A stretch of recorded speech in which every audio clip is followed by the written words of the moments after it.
70 tanks rolling across frozen ground in the dead of winter. Not Russian tanks, North Korean tanks. Machines built in secrecy, shipped thousands of miles in darkness, crewed by soldiers who had never seen a modern battlefield. And Ukraine knew they were coming. For weeks, Ukrainian intelligence watched. Satellite feeds tracked every movement. Reconnaissance drones circled overhead. Artillery units calculated firing solutions. And then they waited. This is the story of one of the most bizarre and brutal armored engagements of the Russia-Ukraine war, a battle that exposed the desperation of Moscow's alliances, the lethality of modern drone warfare, and the cold calculus of letting your enemy walk into a trap. This is the story of how Ukraine waited for North Korea's 70 tanks to cross the border. By late 2024, Russia's armored forces were hemorrhaging equipment. 2.5 years of grinding attrition had destroyed thousands of tanks, T-72s, T-82s, even ancient T-62s pulled from Soviet-era storage. The Kremlin needed metal, and it didn't care where it came from. Enter North Korea. In September 2024, reports began surfacing of secret arms deals between Moscow and Pyongyang. Train convoys moved under cover of darkness across the North Korean-Russian border. Cargo ships docked at Vladivostok under heavy guard. Western intelligence agencies confirmed it. Kim Jong-un was sending weapons, artillery shells, ballistic missiles, and tanks. Lots of tanks. The models varied. Some were Chonma-ho tanks, North Korean copies of Soviet T-62s. Others were Pokpung-ho variants, so-called Storm Tigers, equipped with outdated reactive armor and 115mm guns. These weren't cutting-edge machines. They were relics, but in a war of attrition, even relics matter. By December, 70 of these tanks had been transported to staging areas near the Ukrainian border. Russian commanders integrated them into existing mechanized units. North Korean advisors, some reports suggest even North Korean crews, accompanied the hardware. The plan was simple: use these tanks as part of a renewed winter offensive in the Donbas region. But there was a problem. Ukraine was watching. Ukrainian military intelligence, known as the HUR, had been tracking the North Korean shipments for weeks. Signals intelligence intercepted communications. Satellite imagery from commercial providers like Maxar and Planet Labs showed tank formations massing near staging points. Even open-source investigators on social media platforms identified rail cars carrying unusual armor through Russia. Ukraine's southern command knew an offensive was coming, but more importantly, they knew where. The terrain in eastern Ukraine is unforgiving in winter. Fields freeze solid, tree lines offer limited concealment, roads become choke points, and Ukraine had spent 2 years turning this landscape into a killing ground. Ukrainian forces didn't try to stop the tanks at the border. Instead, they did something more dangerous. They let them in. Artillery units were repositioned along ridge lines overlooking the expected advance routes. Anti-tank teams equipped with Javelin and NLAW missiles dug into fortified positions. But the real game-changer was overhead. Ukraine's drone fleet had evolved into one of the most lethal elements of its military. Cheap, mass-produced FPV drones, first-person view quadcopters carrying shaped charge warheads, could be launched by the dozens. Larger drones, like the Turkish-made Bayraktar TB2, could loiter for hours, dropping precision munitions, and surveillance drones provided real-time targeting data to every unit on the battlefield. The Ukrainians weren't just preparing an ambush, they were preparing a laboratory, a chance to test doctrine, refine tactics, and send a message to Moscow. No matter where you get your tanks, we will destroy them. And so they waited. The offensive began on a grey January morning. 70 tanks, supported by infantry fighting vehicles and truck-mounted troops, began their advance. They moved in columns, standard Soviet doctrine, expecting to overwhelm Ukrainian positions through mass and firepower. At first, there was no resistance. The columns rolled forward. Crews scanned tree lines. Commanders radioed updates. From inside those tanks, the battlefield seemed quiet. Maybe the Ukrainians had retreated. Maybe this would be easier than expected. Then the first drone struck. A small quadcopter, barely visible against the overcast sky, dove toward the lead tank. Its operator, kilometers away, guided it through a small screen, watching the crosshairs align with the tank's thinner top armor. The shaped charge warhead detonated on impact. The explosion wasn't massive. No Hollywood fireball. Just a sharp crack, a plume of smoke, and the tank lurching to a stop. Inside, the crew was either dead or desperately trying to escape. Then came the second drone, and the third, and the fourth. Within minutes, the sky was swarming. FPV drones attacked in waves.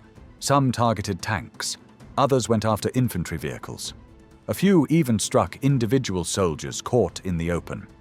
The psychological effect was immediate and devastating. Crews abandoned their tanks, infantry scattered, radios filled with panicked calls for air support that would never come. Ukrainian artillery joined in. Pre-sighted coordinates allowed howitzers to drop shells with brutal accuracy. 155mm rounds, many supplied by NATO allies, slammed into the stalled columns. Cluster munitions scattered sub-munitions across formation areas, shredding soft-skinned vehicles and exposed troops. And then the anti-tank teams opened fire. Javelin missiles arced into the sky before diving down onto turrets. NLAWs streaked across fields, hitting targets at close range. Some Ukrainian units even used older RPGs and Soviet-era Konkurs missiles, anything that could penetrate armor. The North Korean tanks, designed for a different kind of war, had no answer. Their reactive armor, if it worked at all, couldn't stop top-attack weapons. Their gun sights couldn't acquire fast-moving drones. Their crews, many of whom had never experienced combat, were overwhelmed. In less than 2 hours, the offensive collapsed.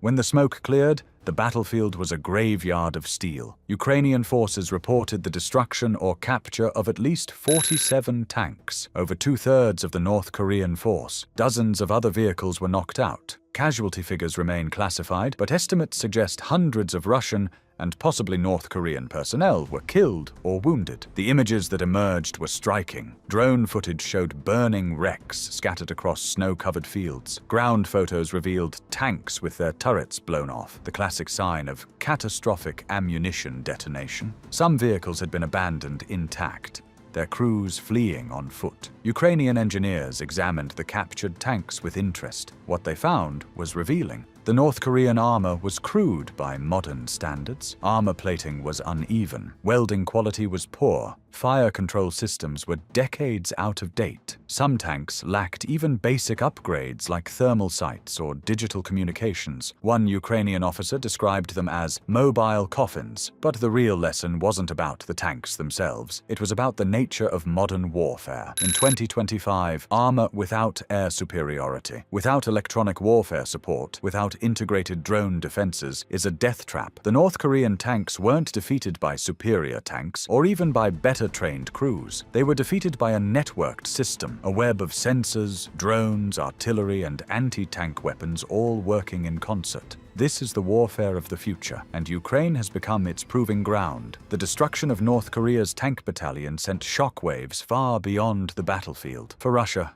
it was another embarrassment. The Kremlin had turned to one of the world's most isolated regimes for help, and the equipment they received was slaughtered within hours. It raised uncomfortable questions about the state of Russia's own armored forces. If North Korean tanks were this vulnerable, what about Russian tanks operating under similar conditions? For North Korea, the debacle was kept quiet. State media made no mention of the deployment or its outcome. But within military circles, the message was clear. Pyongyang's armored forces, long touted as a key strength, were obsolete. For Ukraine, the battle was a propaganda victory and a tactical success. It demonstrated the effectiveness of their evolving drone-centric warfare model. It also sent a warning to other nations considering arms deals with Russia. Your equipment will be identified, tracked, and destroyed. But perhaps most importantly, the engagement highlighted the changing nature of military alliances in the 21st century. Russia's partnership with North Korea, Iran, and other pariah states reflects a broader realignment, a coalition of isolated powers trading weapons, technology, and personnel in defiance of Western sanctions. This isn't just about one battle, it's about the shape of conflicts to come. And as Western defense analysts study the footage from that January morning, one conclusion becomes unavoidable. The tank, for over a century the king of the battlefield, is now a target. A slow, expensive, vulnerable target in a world where drones cost hundreds of dollars and can kill with surgical precision. The age of armored warfare, as we knew it, may be over. War has always been a contest test of adaptation. The side that learns faster, innovates better, and exploits enemy weaknesses more ruthlessly is the side that survives. Ukraine's decision to let 70 North Korean tanks cross the border wasn't reckless. It was calculated, it was patient, and it was devastatingly effective. Those tanks represented more than just metal and machinery. They represented a supply line stretched thin, an alliance born of desperation, and a military doctrine that hadn't caught up with reality. Ukrainian commanders saw all of this, and they used it. The men who crewed those tanks, whether Russian or North Korean, likely believed they were part of a powerful offensive. They had armor, they had numbers, they had orders. What they didn't have was a chance. Because modern war isn't won by rolling across borders in columns anymore. It's won in the electromagnetic spectrum, in the sky above the battlefield, in the invisible networks that connect sensors to shooters. It's won by those who see first, strike first, and adapt fastest. The wreckage of those 70 tanks now rusts in Ukrainian fields. Some will be studied, some will be scrapped, some will become monuments, but their real legacy is the lesson they teach. A lesson written in fire and steel. In the 21st century, the battlefield belongs to those who control the sky. Even if that sky is filled with drones no bigger than a backpack, Ukraine waited. And when North Korea's tanks crossed the border, they were ready.